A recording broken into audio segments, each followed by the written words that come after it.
வணக்கம். நீங்கள் இணைந்திருப்பது பிரதான செய்திகளுடன். செய்திகளை உடனுக்குடன் அறிந்து கொள்ள சேனலை சப்ஸ்கிரைப் செய்யுங்கள். விஜய் மீது நடவடிக்கை எடுக்கப்படுமா? ஸ்டாலின் வெளியிட்ட அறிவிப்பு. போலீசார் தொடர்பில் கெஹல் பத்ர பத்மே வெளியிட்ட அதிர்ச்சி. மன்னாரில் போலீசாரின் அடாவடி. பாதாள உலக உறுப்பினர்களுக்கு சிவப்பு எச்சரிக்கை. சிக்கவுள்ள இலங்கையில் தேடப்படும் நபர்கள். மட்டக்களப்பில் 13 வயது சிறுமி எடுத்த விபரீத முடிவு. கேபிள் கார் விபத்து மற்றும் ஒரு பௌத்த பிக்கு உயிரிழப்பு. ஊழல் குற்றச்சாட்டுக்களை எதிர்கொள்ளும் பொது அதிகாரிகள். வெளியான அறிவிப்பு.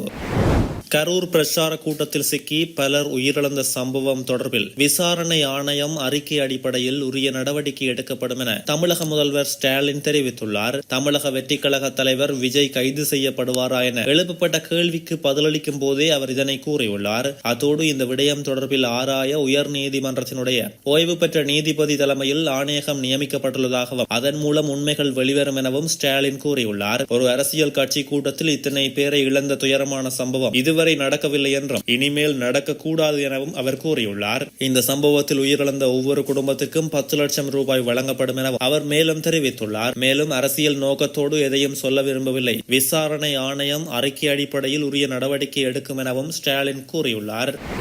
பிரபல பாதாள உலக குழு தலைவர் கெஹல் பத்ர பத்மே இலங்கை போலீஸ் திணைக்கள அதிகாரிகள் தொடர்பிலான சில அதிர்ச்சி தகவல்களை வெளியிட்டுள்ளதாக கூறப்படுகிறது. கெஹல் பத்ர பத்மே, கமாண்டோ சலிந்து, பெக்கோ சமன் உள்ளிட்ட பிரபல பாதாள உலக குழு உறுப்பினர்களை கைது செய்வதற்கு இலங்கை மற்றும் இந்தோனேசிய காவல்துறையினர் நடவடிக்கை எடுத்திருந்தனர். கெஹல் பத்ர பத்மேவிற்கு இந்த நடவடிக்கை தொடர்பில் முன்கூட்டியே தெரியப்பட்டிருந்தது எனவும் போலீஸ் உத்தியோகத்தர்களே இது குறித்து கூறியதாகவும் விசாரணைகளில் தெரிய வந்துள்ளது. மேலும் சர்வதேச போலீசாரினால் பிறப்பிக்கப்பட்ட சிகப்பு எச்சரிக்கை அறிக்கை தொடர்பிலும் முன்கூட்டியே அறிவிக்கப்பட்டிருந்தது என தெரிவிக்கப்படுகிறது. இன்டர்போல் போலீசாருக்கு அனுப்பி வைக்கப்பட்ட கெஹல் பத்ரே பத்மேவின் புகைப்படத்தையும் சில போலீஸ் அதிகாரிகள் பத்மேவிற்கு அனுப்பி வைத்துள்ளதாக விசாரணைகளில் தெரிய வந்துள்ளது. இலங்கை போலீஸ் குழு ஒன்று இந்தோனேசியா சென்றுள்ளமை தொடர்பில் கிடைக்கப்பட்ட தகவல்களின் அடிப்படையில் பத்மே உள்ளிட்டவர்கள் வேறு இடத்துக்கு தப்பி சென்றுள்ளனர்.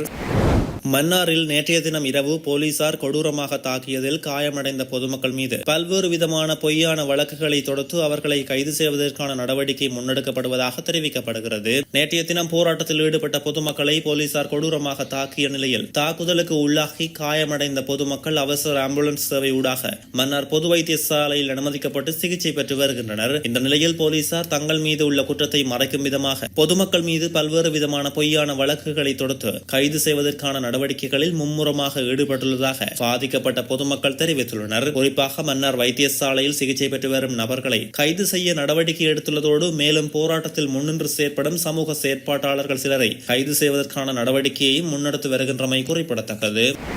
வெளிநாடுகளில் உள்ள மேலும் 35 பாதாள உலகக்குழு உறுப்பினர்களை கைது செய்ய சர்வதேச காவல்துறை சிவப்பு எச்சரிக்கை விடுத்துள்ளது. காவல்துறை ஊடக பேச்சாளர் வுட்லர் வார இறுதி பத்திரிகை ஒன்றுக்கு கருத்து தெரிவிக்கும் போதே இவ்விடயத்தை கூறியுள்ளார். கெஹல் பத்ர பத்மே உள்ளிட்ட பாதாள உலகக்குழு உறுப்பினர்கள் கைது செய்யப்பட்டு அவர்களிடம் முன்னெடுக்கப்பட்டு வரும் விசாரணைகளின் அடிப்படையில் இவ்வாறு சிவப்பு எச்சரிக்கை விடுக்கப்பட்டுள்ளது. அதன்படி வெளிநாட்டில் இருக்கும் 70 பாதாள உலகக்குழு உறுப்பினர்களுக்கு சர்வதேச காவல்துறை சிவப்பு எச்சரிக்கை விடுத்துள்ளது. இதேவேளை சர்வதேச காவல்துறை மூலம் இலங்கையில் தேடப்பட்டு வரும் 15 சந்தேக நபர்கள் கைது செய்யப்பட்டுள்ளதாகவும் தெரிவிக்கப்படுகின்றமை குறிப்பிடத்தக்கது. மட்டக்களப்பில் தவறான முடிவெடுத்து சிறுமி ஒருவர் உயிரிழந்துள்ளார். குறித்த சம்பவம் நேற்று கொக்கட்டிச்சோலை பிரதேசத்தில் இடம்பெற்றுள்ளது. சம்பவத்தில் தரம் 9 கல்வி கற்று வரும் சிறுமியான லிங்கம் லட்சுமி என்பவரை உயிரிழந்துள்ளார். சம்பவம் தொடர்பில் மேலும் தெரிய வருகையில் சிறுமியின் தந்தையார் வெளிநாட்டில் வேலை செய்து வருவதாக தெரிவிக்கப்படுகிறது. தாயுடன் குறித்த சிறுமியும் அவரது இரட்டை சகோதரியும் வாழ்ந்து வருவதாக தெரிவிக்கப்படுகின்ற நிலையில் வெளிநாட்டிலிருந்து தந்தையார் இரட்டை சகோதரிகளுக்கு ஆடைகள் வாங்குவதற்கு பணம் அனுப்பியுள்ளார். இதன்போது அடுத்த மாதம் நாட்டுக்கு திரும்பி வந்ததும் குறித்த சிறுமிக்கு ஆடைகள் வாங்குவதற்கு பணம் தருவதாக தந்தையார் தெரிவித்துள்ளார். இதனை அடுத்து தனக்கு ஆடைகள் வாங்க தந்தை பணம் தரவில்லை என கோபமடைந்த சிறுமி சம்பவத்திற்கான நேற்று மாலை 5:45 மணியளவில் வீட்டில் தவறான முடிவெடுத்து உயிரிழந்துள்ளார்.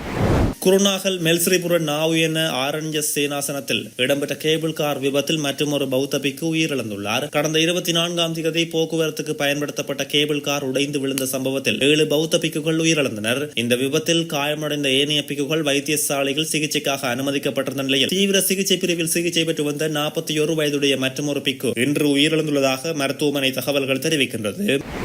கோப் மற்றும் கோபா ஆகிய 2 நாடாளுமன்ற மேற்பார்வை குழுக்களால் ஆய்வு செய்யப்பட்ட பின்னர் கையூட்டல் அல்லது ஊழல் குற்றச்சாட்டுகளை எதிர்கொள்ளும் பொது அதிகாரிகள் தொடர்பில் புதிய அறிவிப்பு ஒன்று வெளியாகியுள்ளது. இதன்படி குறித்த குற்றச்சாட்டுகள் சட்டமா அதிபரை தவிர்த்து நேரடியாக காவல்துறை அல்லது கையூட்டல் அல்லது ஊழல் குற்றச்சாட்டுகளை விசாரிக்கும் ஆணையத்துக்கு பரிந்துரைக்கப்பட உள்ளதாக தெரிவிக்கப்படுகிறது. இந்த நிலையில் இது தொடர்பில் நிலையியற் கட்டளைகளை திருத்துவதற்கான பிரேரணை கடந்த வெள்ளிக்கிழமை நாடாளுமன்றத்தில் சமர்ப்பிக்கப்பட்டது.